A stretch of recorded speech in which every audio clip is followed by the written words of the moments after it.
Hoje, revendo esse vídeo, eu acabei lembrando de uma adolescente que eu conheci no serviço de acolhimento que eu coordenei, que ela, durante toda a infância, tem uma parte que chama Amanda Aditi, fala do perigo de uma história única ouvida por uma criança, né?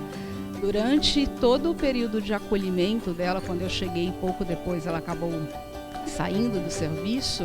Ela chegou no SAICA com 4 anos de idade e saiu com 15.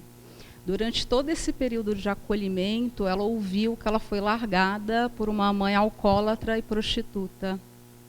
Com 15 anos, ela sai e acaba se prostituindo e se rendendo ao álcool, né? Então, me veio muito à mente hoje essa adolescente.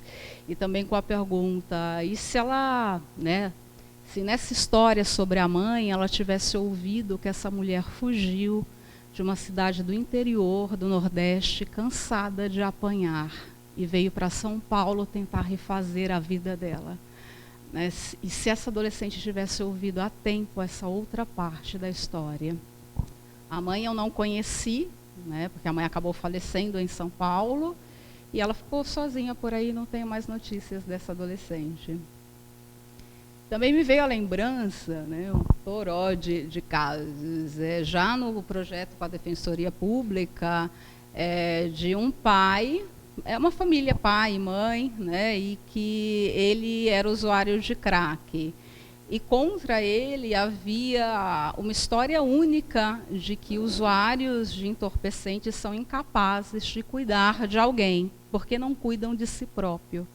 Essa era a história única que era tida e era um grande argumento para as crianças estarem acolhidas. No caso, para uma criança estar acolhida, as outras já tinham sido acolhidas, destituídas e adotadas para o exterior. Quando nós chegamos ao projeto, era uma criança acolhida porque tinha acontecido um acidente doméstico. A água que a mãe colocou para o café ferveu e caiu sobre ela, e foi a justificativa inicial para o acolhimento, negligência.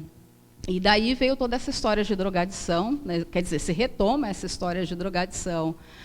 Outro lado da história que nós ouvimos, nós nos certificamos, e também até as equipes sabiam, de certa maneira, é que esse pai saía, catava latinhas durante o dia todo, voltava para casa com o dinheiro, né, que conseguiu disso, e depois garantia a alimentação das crianças e depois voltava para buscar mais latas e papelões para o crack.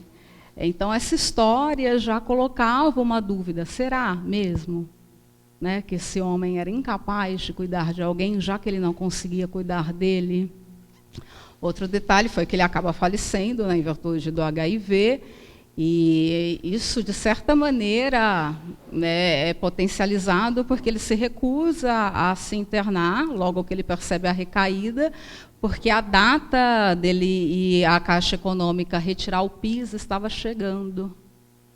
Então, foram histórias assim que no projeto nós nos deparamos. E foram histórias assim que nós acabamos, de certa maneira, buscando. Aquele 2009 era nos aproximar na época dos abrigos, né, dos serviços de acolhimento, apresentar o que era a Defensoria Pública e nos colocar como parceria para estudo de casos que as equipes consideravam que havia alguma chance de reinserção familiar e, por algum motivo, isso não acontecia, e o que acabou acontecendo, ou até mesmo nos apresentar casos impossíveis, né, e que todos se sentiam de mãos atadas.